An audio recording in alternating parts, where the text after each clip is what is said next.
Welcome to Kindness Stories, the place where we share true and inspiring stories that warm your heart and remind you that kindness always matters. If you love hearing stories that uplift your spirit and restore your faith in humanity, you're in the right place. Make sure to subscribe and stay till the end, because this story might just change the way you see people forever. Everyone knew her as the quiet girl.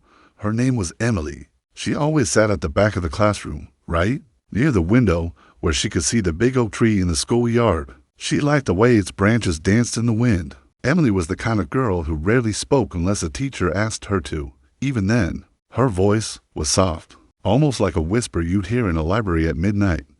Her classmates never really paid attention to her, except for a few kids who made it their mission to make her life miserable. Every day, Emily would come to school with her hair neatly tied back in a ponytail. She wore the same blue cardigan almost every day because it made her feel safe. She kept her books perfectly organized in her backpack, her homework always done on time, and she never raised her hand unless she knew the answer 100%.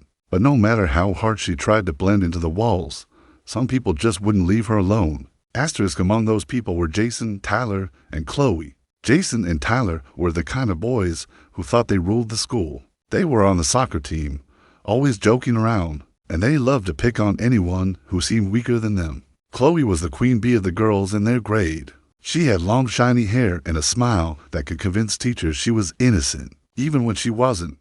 Together, they were a nightmare for Emily. It started small, like most bullying does. One day, Jason flicked a pencil at the back of her head while the teacher's back was turned. Emily didn't say a word. She just picked up the pencil, handed it back, and turned around. Tyler would copy her homework, but never say thank you. Chloe would whisper mean things to her whenever they crossed paths in the hallway. Still, Emily kept her head down. She thought, if she just ignored them, maybe they'd get bored and leave her alone. But bullies thrive on silence. One rainy Tuesday afternoon, things went further than Emily ever expected. The day had started badly. She'd overslept, missed the bus, and had to walk in the rain to school.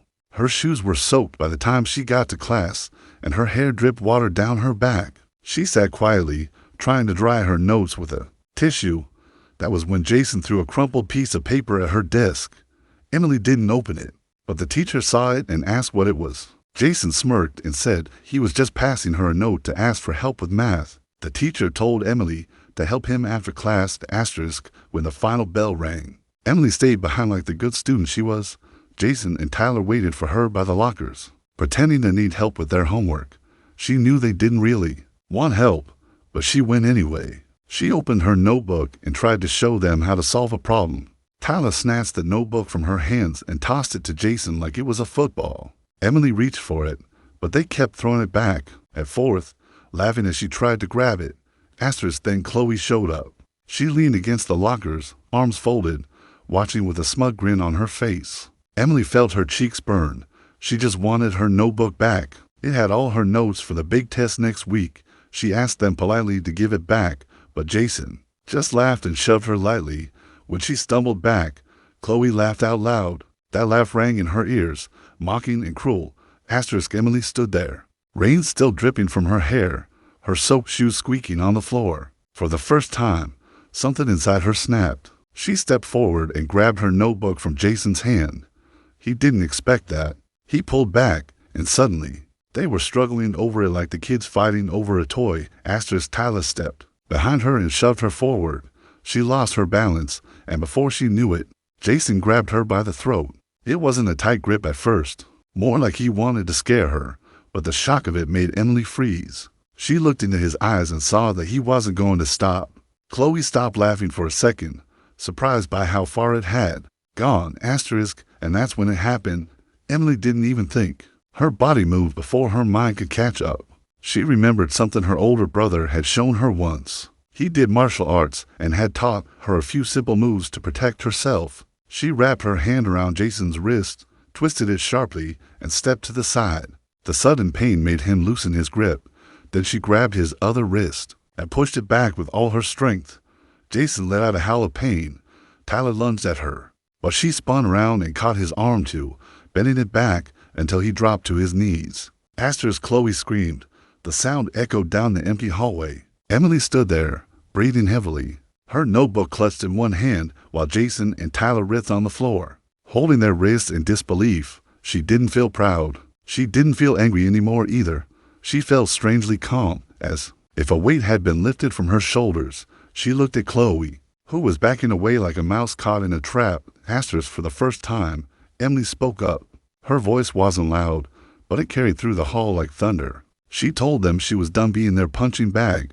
She told them if they ever touched her again, she wouldn't hesitate to defend herself. Then she turned and walked away, her shoes still squeaking with every step. She didn't look back.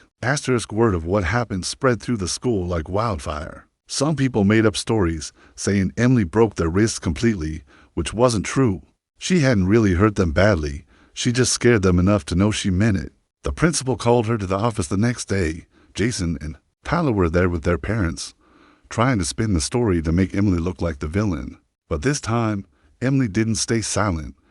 She told the principal everything. She showed him her notebook, which had been torn at the edges. She described the months of bullying, the stolen homework, the cruel whispers, and how they grabbed her throat. For the first time, she didn't shrink into her chair. She sat up straight and told her story. The principal listened. So did their parents. Chloe tried to deny it all.